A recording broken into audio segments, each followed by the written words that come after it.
Hello, I'm the Nostalgia Critic guy. Remember it so you don't have to. There has been a war going on for years. It's caused bloodshed, anarchy, chaos. It's torn this world apart. When you meet someone for the first time, an immediate screening is needed that can be summed up in one question, and one question only. Tangled or Frozen? Strange to think, but there's a kind of rivalry among movie fans about which one is better. Disney's version of Rapunzel or Disney's version of the Snow Queen? It's similar to the rivalries you'll see among geeks, sports fans, and girls doomed to disappointment, but I was kind of shocked to discover the more and more I talk to people, the more they seem to really want to pick a side. If you say you like Frozen, there's always someone that says, oh, but Tangled is so much better. If you say you like Tangled, there's always someone to say, oh, what's the point when you have Frozen?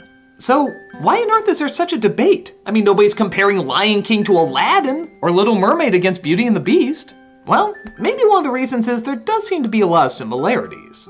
Both films focus on CGI princesses, who already look pretty similar, who are optimistically perky, have an issue with a magical problem, come across a chiseled man who teaches them the ways of the outside world, stumble across a comedic sidekick, and go back and forth in saving each other while trying to resolve their problem. Why would there even be an issue with these differences when they seem so much alike? Well, like anything, there's gonna be some elements that are done better than others. One that most people can agree with is the story. Even people who love Frozen acknowledge the story is not the strongest part, especially the backstory.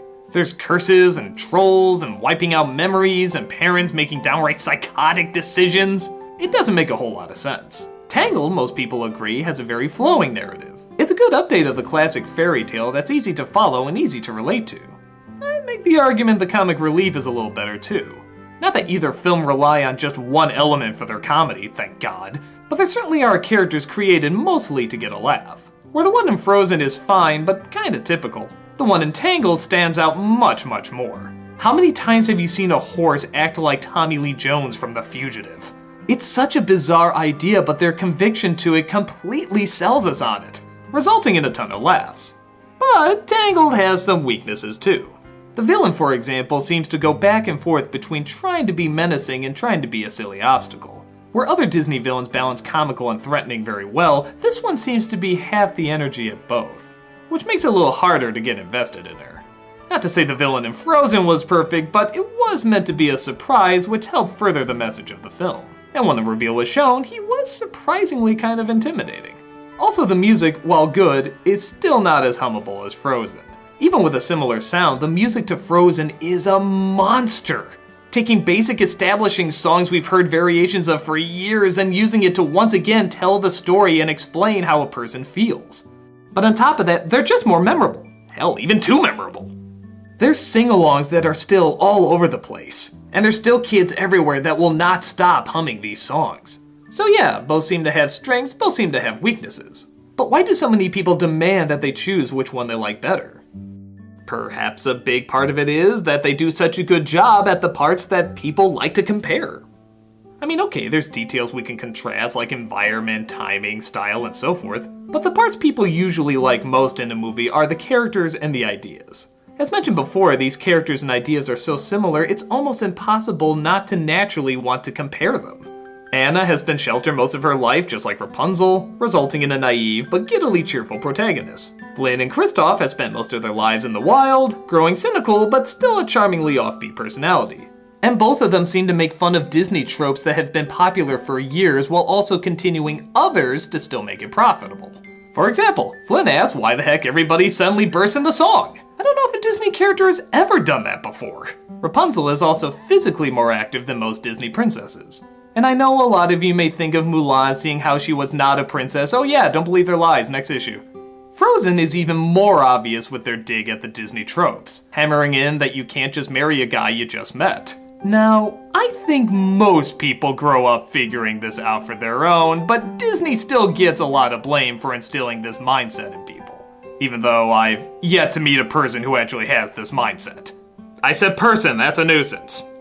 But it's still a Disney product, and they obviously are not going to abandon all their cash cows. So the people are still gorgeous with the traditional big-eyed look. There's still elegant outfits and hairstyles we can parade into toys to sell. And there's still the message of following your dreams and things will turn out how you want.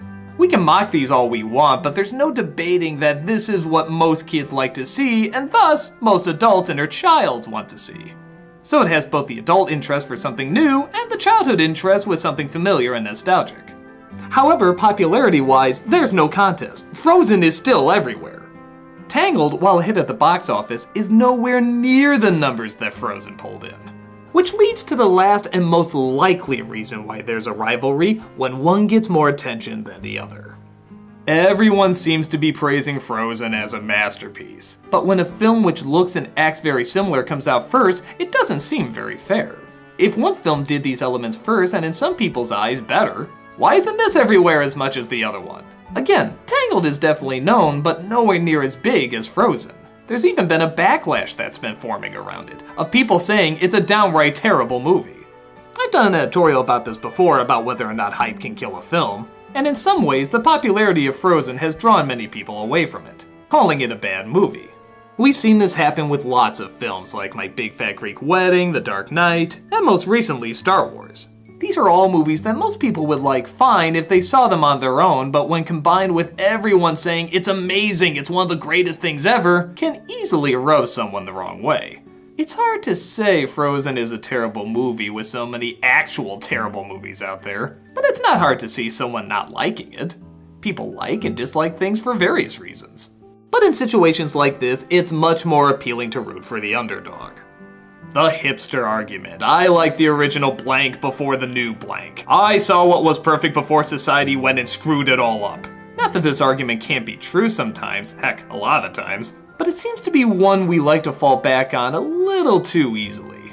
There are lots of times where a predecessor is better, but people's acceptance or non-acceptance of it shouldn't make a difference. Whether you like a newer film or an older film doesn't automatically place you in a certain category. The reason someone likes Tangled over Frozen could be entirely different from why you like Tangled over Frozen. It's fun to share likes and what you have in common, but acting like that suddenly makes you one of them or one of us is just plain silly. It's not what you like or what you don't like that makes you interesting, it's why you like or don't like those things. And there's no right or wrong answer. Comparing thoughts and opinions isn't done to judge or separate, at least it shouldn't be. It's done to understand and connect. Both Frozen and Tangled can be good films, and if you like one better than the other, awesome, share why. Maybe we'll find out something about you we never knew before. There'll be similar arguments with similar franchises, and they'll no doubt be a lot of fun to talk about. But just remember, it is for fun. We can learn a lot from it, but don't ever take it too seriously. Because whether it be comparing ourselves or CGI princesses, chances are there's a lot more in common than you would think. And besides, Frozen is better. I'm the Nostalgia Critic guy, remember it so you don't have to!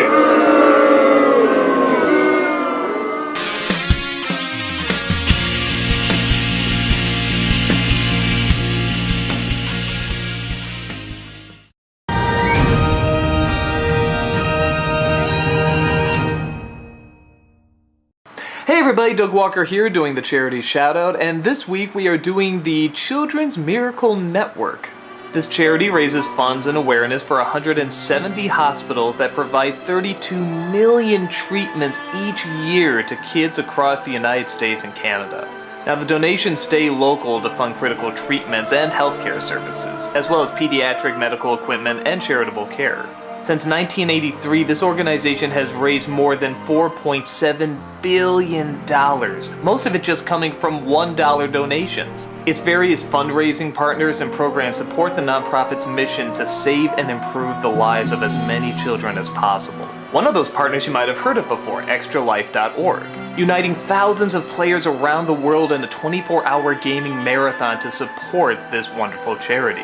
Since 2008, extralife.org has raised over $14 million for these hospitals. You can see they do a lot of work, and if you go to their YouTube channel, you can also see all the wonderful stories that they share. They have good people, good partnerships, so definitely go check them out and make a huge difference in a child's life.